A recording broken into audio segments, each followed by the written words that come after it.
اللہ اللہ اللہ رب اشرح لی صدری ویسر لی امری واحلل عقدۃ من لسانی یفقہوا قولی۔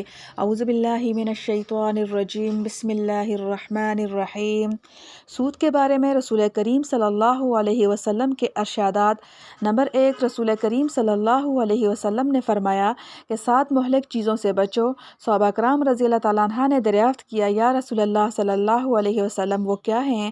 آپ صلی اللہ علیہ وسلم نے فرمایا، ایک اللہ تعالیٰ کے ساتھ عبادت میں یا اس کی مخصوص صفات میں کسی غیر اللہ کو شریک کرنا، دوسرے جادو کرنا، تیسرے کسی شخص کو ناحق قتل کرنا، چوتھے سود کھانا، پانچویں یتیم کا مال کھانا، چھٹے جہاد کے وقت میدان سے بھاگنا، ساتویں کسی پاک دامن عورت پر تہمت باندھنا۔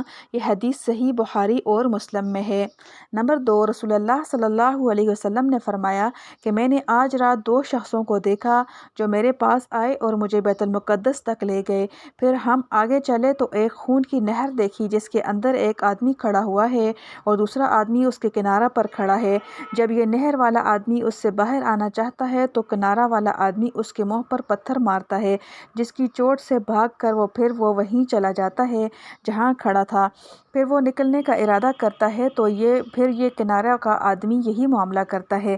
حضرت صلی اللہ علیہ وسلم فرماتے ہیں کہ میں نے اپنے ان دونوں ساتھیوں سے پوچھا کہ یہ کیا ماجرا ہے جو میں دیکھ رہا ہوں؟ انہوں نے بتلایا کہ خون کی نہر میں قید ہوا آدمی سود کھانے والا اپنے عمل کی سزا پا رہا ہے۔ یہ حدیث صحیح بخاری کتاب البیوع میں ہے۔ نمبر 3، رسول کریم صلی اللہ علیہ وسلم نے سود لینے والے پر بھی لعنت فرمائی اور سود دینے والے پر بھی، اور بعض روایات میں سودی معاملہ پر گواہی دینے والے اور اس کا وثیقہ لکھنے والے پر بھی لعنت آئی ہے۔ اور صحیح بخاری میں ایک روایت میں فرمایا کہ یہ سب گناہ میں برابر ہیں، اور بعض روایات میں شاہد و کاتب پر لعنت اس صورت میں ہے جبکہ ان کو اس کا علم ہو کہ یہ سود کا معاملہ ہے۔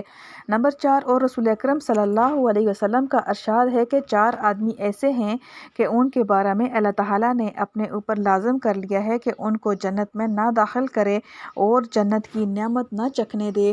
وہ 4 یہ ہیں: شراب پینے کا عادی، اور سود کھانے والا، اور یتیم کا مال ناحق کھانے والا، اور اپنے والدین کی نافرمانی کرنے والا۔ یہ روایت مستدرک حاکم میں ہے۔ نمبر 5، نبی کریم صلی اللہ علیہ وسلم نے فرمایا کہ آدمی جو سود کا 1 درہم کھاتا ہے وہ 36 مرتبہ بدکاری کرنے سے زیادہ سخت گناہ ہے، اور بعض روایات میں ہے کہ جو گوشت مال حرام سے بنا ہوا اس کے لیے آگ ہی زیادہ مستحق ہے۔ اسی کے ساتھ بعض روایات میں ہے کہ کسی مسلمان کی آبروریزی سود سے بھی زیادہ سخت گناہ ہے۔ یہ روایت مسند احمد، طبرانی وغیرہ میں ہے۔ نمبر 6، اور ایک حدیث میں ہے کہ رسول کریم صلی اللہ علیہ وسلم نے اس بات سے منع فرمایا کہ پھل کو قابل استعمال ہونے سے پہلے فروخت کیا جائے، اور فرمایا کہ جب کسی بستی میں بدکاری اور سود کا کاروبار پھیل جائے تو اس نے اللہ تعالیٰ کے عذاب کو اپنے اوپر دعوت دے دی۔ یہ روایت مستدرک حاکم میں ہے۔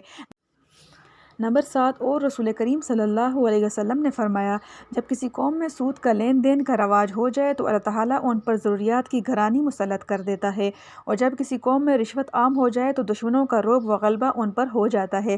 یہ روایت مسند احمد میں ہے۔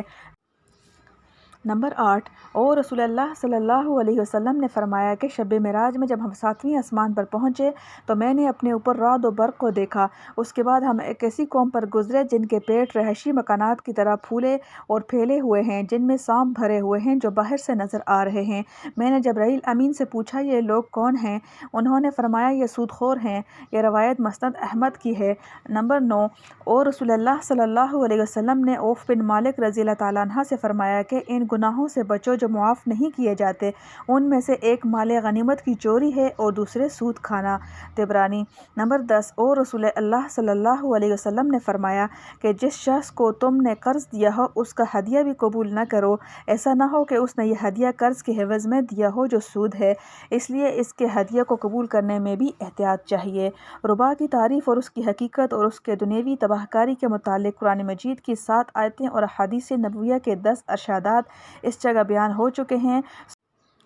سوچنے سمجھنے والے مسلمان کے لیے اتنا کافی ہے، اور اس مسئلے کے باقی ماندہ پہلوؤں پر بحث اور مکمل تحقیق کے لیے احکر کی ایک مستقل کتاب بنام مسئلہ سود شائع ہو چکی ہے۔ الحمد لله حمدا كثيرا طيبا مباركا فيه كما يحب ربنا ويرضى. اللهم اهدنا الصراط المستقيم. ربنا آتنا في الدنيا حسنة وفي الآخرة حسنة وقنا عذاب النار. اللهم أنت ربي لا إله إلا أنت خلقتني وأنا عبدك وأنا على عهدك ووعدك ما استطعت أعوذ بك من شر ما صنعت أبوء بنعمتك علي وأبوء بذنبي فاغفر لي إنه لا يغفر الذنوب إلا أنت.